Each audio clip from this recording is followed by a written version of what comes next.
کہ وہ بلندیوں سے اڑ کر دور تک دیکھ کر آئیں کہ زمین کی تہوں میں یا دور دراز مقامات پر پانی کہاں موجود ہے۔ روایت میں آتا ہے ایک مرتبہ حضرت سلیمان علیہ السلام پورے جاہو جلال کے ساتھ لشکر سمیت تشریف لے جا رہے تھے۔ آپ علیہ السلام نے اپنی مخصوص بصیرت سے پرندوں کی صفوں پر نظر ڈالی تو کیا دیکھا، پرندوں کے درمیان موجود ہدہد اپنی جگہ موجود نہیں۔ ایک نظم و ضبط والے حکمران کی طرح آپ علیہ السلام کو اس طرح کی بلا اجازت غیر حاضری پر بہت ناراضگی ہوئی۔ آپ علیہ السلام نے دریافت فرمایا، یہ ہدہد کب سے غائب ہے؟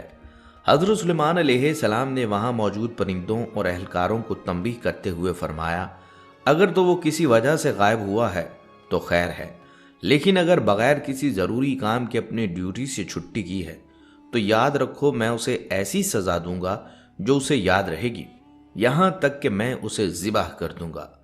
ابھی حضرت سلیمان علیہ السلام کی ناراضگی کی گونج فضا میں موجود تھی کہ کچھ ہی دیر گزری تھی کہ ہدہد لشکر میں واپس حاضر ہو گیا۔ جیسے ہی وہ پہنچا دوسرے پرندوں نے اسے گھیر لیا اور خوف زدہ لہجے میں کہا، اے ہدہد اپنی خیر مناؤ، آج تم نے بہت بڑی غلطی کر دی۔ بادشاہ سلامت تم پر بہت غصہ ہیں اور تمہاری غیر حاضری پر تمہارے قتل کا ارادہ فرما چکے ہیں۔ یہ سن کر ہدہد کانپ اٹھا، مگر اس نے ہمت جمع کی اور پوچھا، کیا بادشاہ نے صرف ذبح کرنے کا حکم دیا ہے یا کوئی اور بات بھی ارشاد فرمائی ہے؟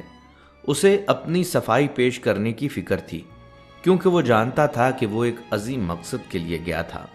دوسرے پرندوں نے اسے تسلی دیتے ہوئے کہا کہ بادشاہ سلامت نے یہ بھی فرمایا ہے، اگر ہدہد نے اپنی غیر حاضری کی کوئی معقول وجہ یا کوئی ٹھوس دلیل پیش نہ کی تب اسے ذبح کیا جائے گا۔ یہ سن کر ہدہد کو کچھ اطمینان ہوا، کیونکہ اس کے پاس ایک ایسی خبر تھی جو پوری سلطنت اور دعوت حق کے لیے بہت اہم تھی۔ جب ہدہد کو حضرت سلیمان علیہ السلام کے دربار میں پیش کیا گیا تو اس نے ڈرنے کی بجائے ایک پر اعتماد لہجے میں عرض کیا، اے بادشاہ، میں آپ کے لیے ایک ایسی خبر لایا ہوں جس کا آپ کو علم نہیں۔ میں قبیلہ سبا کی ایک بالکل سچی اور پکی خبر لے کر آیا ہوں۔ ہدہد نے بتایا کہ جس قوم کو وہ دیکھ کر آیا ہے وہ سبا ہے، جو یمن کے علاقے میں آباد تھی۔ یہ وہ قوم تھی جس کی تجارت کے ڈنکے پوری دنیا میں بجتے تھے۔ ان کی دولت اور عظمت کا یہ عالم تھا کہ یونانی مورخین انہیں دنیا کی سب سے مالدار قوم کہتے تھے۔ ان کا قبضہ یمن سے لے کر افریقہ کے ساحلوں تک پھیلا ہوا تھا اور ہندوستان و عرب کی تمام تر تجارت انہی کے ہاتھوں میں تھی۔ ہدہد نے مزید تفصیلات بتاتے ہوئے کہا، اے میرے بادشاہ، میں نے وہاں دیکھا کہ اس قوم پر ایک عورت حکمرانی کر رہی ہے۔ اللہ نے اس قوم کو ہر طرح کی آسائش اور ساز و سامان دے رکھا ہے، اور اس ملکہ کا تخت اتنا عظیم الشان اور بڑا ہے کہ اسے دیکھ کر عقل دنگ رہ جاتی ہے، لیکن اس مادی ترقی کے پیچھے ایک بہت بڑا المیہ چھپا تھا۔ ہدہد نے رنجیدہ ہو کر کہا، اتنی نعمتوں کے باوجود میں نے دیکھا کہ وہ ملکہ اور اس کی قوم اللہ کو چھوڑ کر سورج کے سامنے سجدہ ریز ہیں۔ شیطان نے ان کے برے اعمال کو ان کے لیے خوشنما بنا دیا ہے۔ اتنی نعمتوں کے باوجود میں نے دیکھا کہ وہ ملکہ اور اس کی قوم اللہ کو چھوڑ کر سورج کے سامنے سجدہ ریز ہیں۔ شیطان نے ان کے برے اعمال کو ان کے لیے خوشنما بنا دیا ہے اور انہیں راہ حق سے بھٹکا دیا ہے۔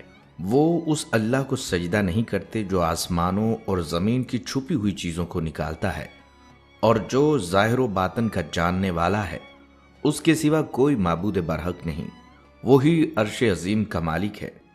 جب ہدہد نے قبیلہ سبا کی خبر سنی تو حضرت سلیمان علیہ السلام نے ایک عظیم حکمران اور نبی کی شان کے مطابق فوراً یقین نہیں کر لیا، بلکہ فرمایا، اے ہدہد، اب ہم دیکھیں گے کہ تو سچ کہہ رہا ہے یا جھوٹ بول رہا ہے۔